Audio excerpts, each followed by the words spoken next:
if you listen to President Trump and the Trump administration, you would think that the U.S. courts have found that Mr. Abrego Garcia is part of MS-13, but in fact, they have not found that. In fact, recently a U.S. federal court judge said that the Trump administration did not have evidence to support the claim that he had ever been part of MS-13. In fact, Mr. Abrego Garcia is legally in the United States. In fact, an immigration judge found years ago that it would put his life in danger if he was returned to El Salvador. And so he was given protective status and a work permit.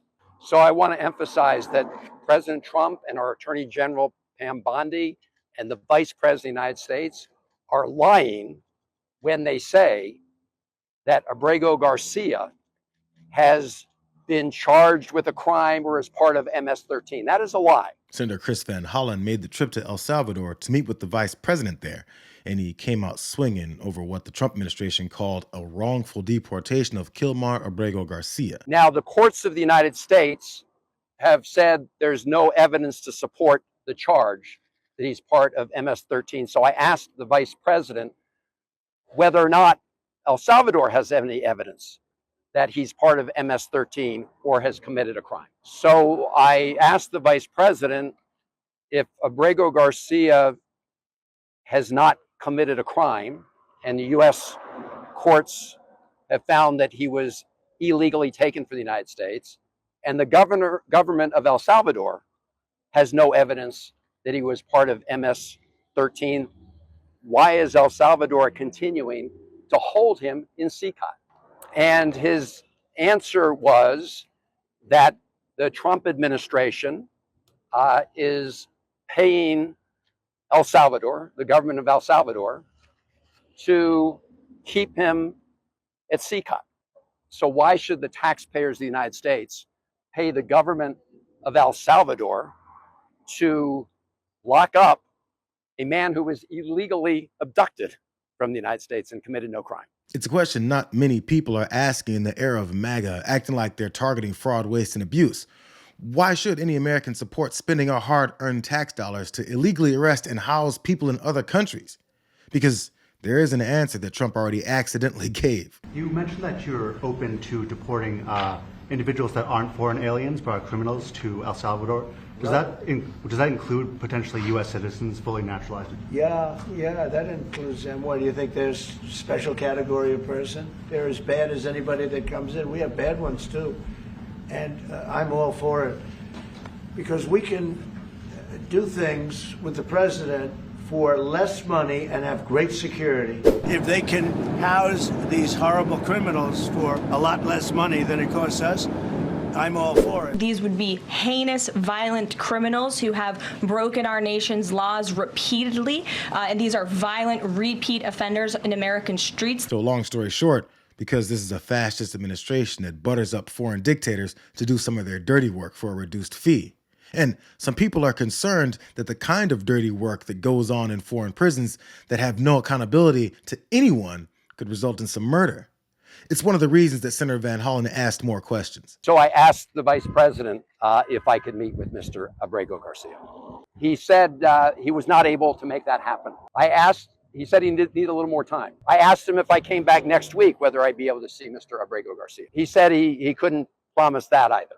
So I asked him if I could get on the phone, either a video phone or just a phone, and talk to Mr. Abrego Garcia. So I could just ask him how he's doing so I could report back to his family. He said he could not arrange that. You know, people have worried that this lawless administration's reasons to defy court rulings and act like no one is able to get Garcia out is because he may not have survived his time there. They've gone from claiming he's a gang member to an illegal resident to convince enough people to forget about the blatant removal of his due process.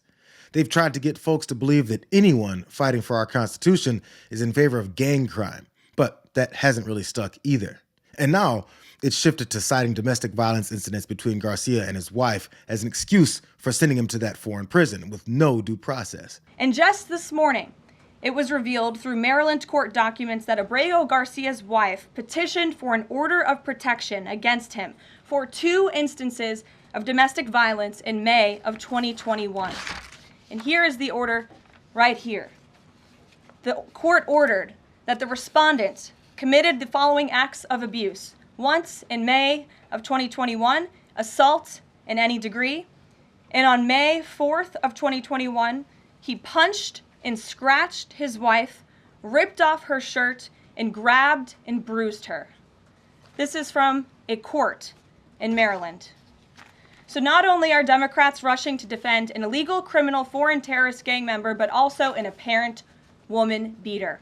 They think that they can pass on their normal position of ignoring and excusing domestic violence onto anyone advocating for constitutional rights will silence their detractors. When just a month ago, they celebrated a couple of other immigrants to the country who are up on some human trafficking and sexual abuse charges themselves.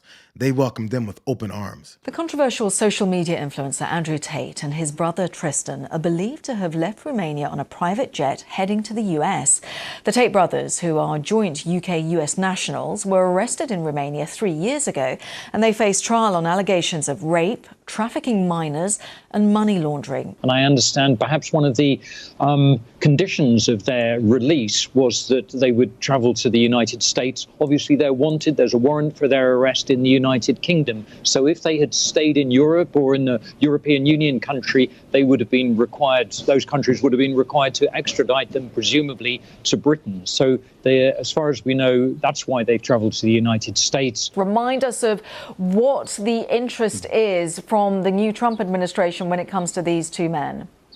Right. Andrew Tate backed Donald Trump's election campaign very strongly, and clearly there's some kind of quid pro quo. Since Mr. Trump took office, there has been pressure, public and private. We know this from a Financial Times article and other articles in recent weeks on the Romanian government, enormous pressure on the Romanian government. So it's unimaginable, really, that they would have been released and allowed to fly to the United States had it not been for this pressure from the United States. So this MAGA party can miss me with acting like they're concerned about domestic violence, all for the sake of dodging responsibility for violating the Constitution.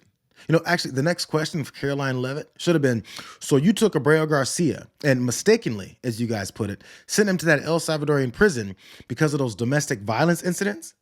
Yeah, every time they shift the conversation to something else, someone should be there to ask them exactly why.